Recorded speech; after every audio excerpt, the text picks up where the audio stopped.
గత 3 రోజులుగా ఉగ్రరూపం దాల్చిన కృష్ణమ్మ కాస్త శాంతించింది. ప్రకాశం బ్యారేజీ వద్ద ప్రవాహం తగ్గుముఖం పట్టడంతో దిగువన ఉన్న తీర ప్రాంతాలు క్రమంగా బయటపడుతున్నాయి.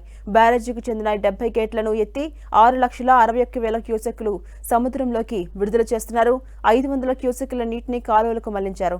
వరద ఉధృతి గంట గంటకు తగ్గుముఖం పట్టడంతో లంక గ్రామాల ప్రజలు ఊపిరి పీల్చుకున్నారు. కృష్ణా జిల్లా అవనిగడ్డ, బాపట్ల జిల్లా వేమూరు నియోజకవర్గాల్లో నీట మునిగిన లంక గ్రామాలు, పంట పొలాలు ఇప్పుడిప్పుడే బయటపడుతున్నాయి. కృష్ణానదికి వరద నీరు భారీగా తగ్గడంతో విజయవాడ, లంక గ్రామాల ప్రజలు ఊపిరి పీల్చుకున్నారు. మొన్నటి వరకు 11,47,000 క్యూసెక్కులుగా ఉన్న ఇన్ఫ్లో ప్రస్తుతం 6 లక్షల క్యూసెక్కులకు తగ్గిపోయింది. ఎగువ ప్రాంతంలో వరద నీరు తగ్గడంతో ప్రకాశం బ్యారేజీకి గణనీయంగా వరద నీరు తగ్గింది. 100 ఏళ్ల ప్రకాశం బ్యారేజీ చరిత్రలో ఇటీవల వచ్చినంత వరద నీరు గతంలో ఎప్పుడూ లేదని విజయవాడ వాసులు చెబుతున్నారు.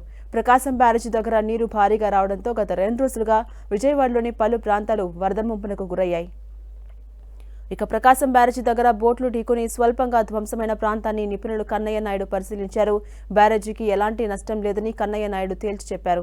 ప్రకాశం బ్యారేజీ వద్ద ప్రస్తుతం వరద తగ్గుముఖం పట్టింది.